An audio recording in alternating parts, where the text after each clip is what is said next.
Sumainyo ang Panginoon. At sumainyo rin. Ang mabuting balita ng Panginoon ayon kay San Marcos. Papuri sa iyo, Panginoon. Noong panahon iyon, pagbabalik ni Jesus mula sa lupain ng Tiro, dumaan siya sa Sidon at nagtuloy sa lawa ng Galilea. Matapos tahakin ang lupain ng Decapolis, dinala sa kanya isang lalaking bingi at putal, at ipinamanhik nila na ipatong sa taong ito ang kanyang kamay. Inilayo muna siya ni Jesus sa karamihan at isinuot ang kanyang mga daliri sa mga tainga nito. Pagkatapos, lumura at hinipo ang dila nito. Tumingala si Jesus sa langit at nagbuntong hininga at sinabi sa tao, Ephata, ibig sabihin mabuksan. At nakarinig na ito na wala ang pagkautal at nakapagsalita na ng malinaw. Sinabi ni Jesus sa mga tao na huwag ibalita ito kanino man. Ngunit kung kailan sila pinagbabawalan ay lalo naman nilang ipinamamalita ito. Sila'y lubhang ng ginalas at ang wika, anong buti ng lahat ng kanyang ginawa. Nakaririnig na ang bingi at nakapagsasalita ang pipi. Ang mabuting balita ng Panginoon. Pinupuri namin, Panginoon Jesus. Magandang umaga po sa inyong lahat. Batiin mo ang katabi, sabihin mo, good morning brothers, good morning sister. And batiin mo rin siya ng Happy Valentine's. Ayan, no? Ngayon ay araw ng mga puso, no? At tamang-tama din ang ating ebanghelyo sa araw na ito. Bakit? Tanungin ko nga kayo, meron bang bingi na nakapagsasalita ng mabuti? Yes or no? Nakakita na ba kayo ng bingi? Deaf. Yung mga deaf people. May tawag sa kanila ngayon, nakalimutan ko na eh. Ano yan? People with hindi lang PWD, meron din term na ginagamit, mas maganda about sa mga kapatid natin may problema sa pandinig. So balik tayo sa tanong, meron bang bingi na nakakapagsalita na mabuti? Wala. No? Kasi yung bingi, no, connected daw yan sa ating voice, sa ating capacity na magsalita. Lalong-lalo yung mga karamihan sa isinilang na bingi. Bakit? Kasi wala naman silang narinig ng mga salita, so they cannot speak. Wala silang kakayahan na makapagsalita. So connected yun. No? Kapag bingi ka, automatically pipi ka. Diba? Kasi nga, no, sa problema sa pandinig. No? Pero may mga pipi na hindi naman bingi. No? Correct? Pero walang bingi na hindi pipi. Correct? Ba't hindi kayo ulitin ko. Ang pipi, karamihan, hindi naman lahat, ay nakakarinig. Yung ibang pipi nakakarinig. Pero hindi lahat ng bingi, no? Pero lahat ng bingi ay pipi. No?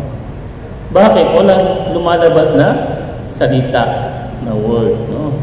O kung meron man, mahirapan na intindihin.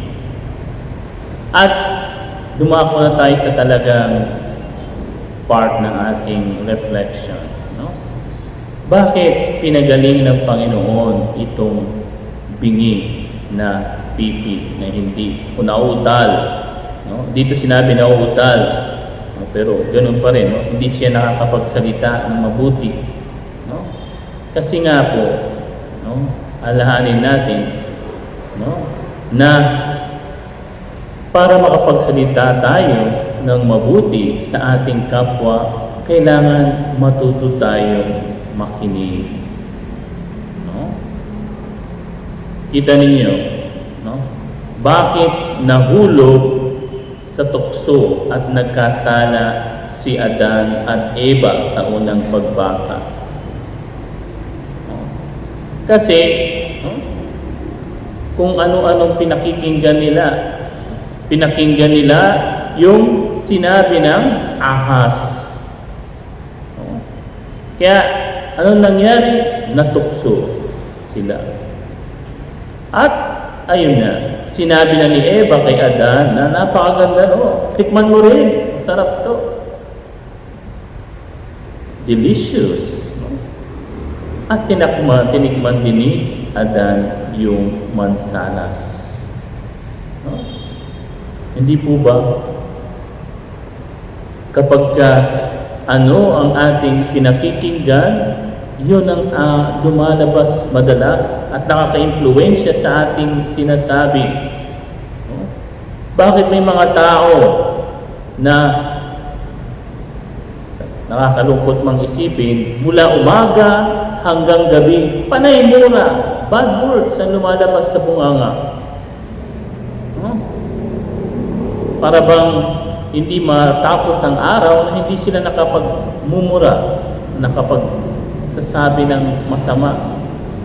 Kasi, ano ba pinapakinggan niya? Tignan nyo kung anong pinapakinggan ng mga taong ito. Puro mga masasama, balita. At yun ang kung ano yung naririnig nila, no? Tuloy, pati yung mga maliliit na bata, maliit pa lang, no? Ang lulutong na magmura. Bakit? Kasi naririnig nila every day. No?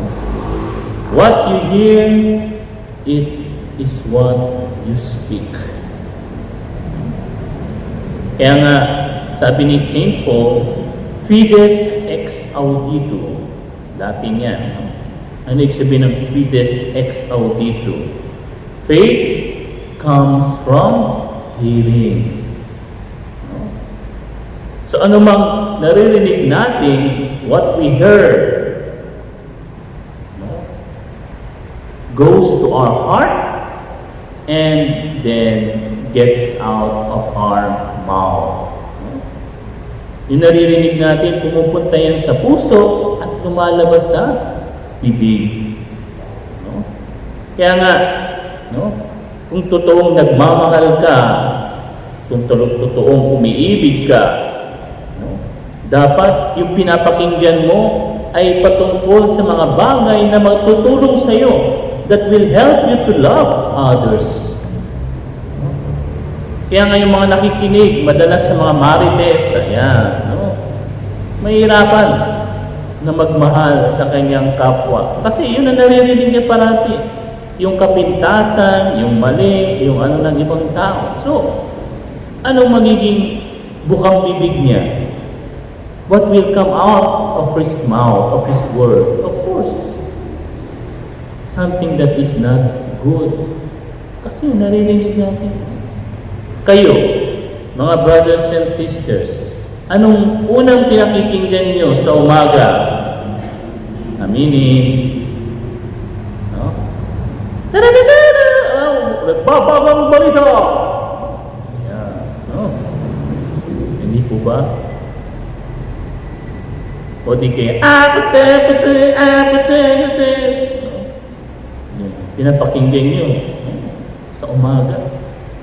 Imbis na ang unang pakinggan ninyo sa umaga, the first thing that you must hear in the morning is the Word of God. Kaya nga nandito tayo, nagsisimba tayo. Alam niyo, importante na nagsisimba tayo sa umaga. Bakit? Kasi ang unang naririnig natin ay ang salita ng Diyos. Ang unang naririnig natin ay ang Word of God. No? Para lang sa ganun, no? yung ating araw, no, maging maganda dahil ang lalabas sa ating bibig ay mga bagay na mabuti. What you put is what you get. At itong santo, yung dalawang santo na ating pinagdiriwang, si Saint Cyril and Saint Methodius, no? Alam nyo, dahil sa kanilang pakikinig sa salita ng Diyos, no, nagawa nila yung tinatawag na Slavic alphabet and Slavic language. No? So nakagawa sila ng lingwahe para makatulong sa iba. Para nang sa ganun magkaintindihan. Ayun ang importante ng salita at pakikinig nang magkaroon tayo ng pagkakaintindihan. That we may understand each other. Alam nyo, kahit ibang religion kayo o kahit ibang nation kayo, ito may mga sister tayo taga ibang bansa, no? O kami rin, mga religious, meron kami dati mga friars, mga taga Nigeria, taga India. Of course, they will not first understand you in your language, no? Hindi nila maintindihan yung Tagalog o Bisaya. But, no, kapag ikaw ay matutong makinig, no, pakinggan mo sila, the more na maintindihan mo sila, the more na unti-unti makakapagsalita ka ng kanilang lingwahe. Maunawaan mo sila. No? At yan ang importante sa ating mga Kristiyano, sa ating nagsiselebrate ngayon ng Valentine's Day. No? Yung pakikinig at pagsasalita ng tama. No? Kasi, no, marami sa atin hindi nagkakanawaan, nag-aaway, no? Sa pamilya, no? May tampuhan. Bakit? May selosan. Bakit?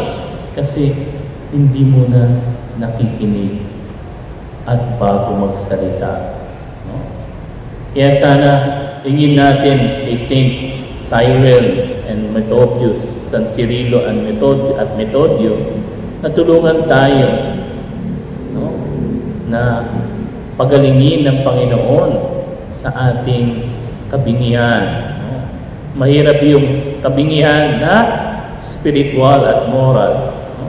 Mas madali yung minsan yung pagalingin sa bagay na pisikal, pero yung mula sa puso, sabi nga, yun ang pinakamahirap. Kaya hingin natin na sa ating lahat na nagdiriwang ngayon ng Valentine's Day, matuto tayong makinig at pakinggan yung mga bagay na makakatulong sa atin na makapagsalita ng mabuti sa ating kapwa.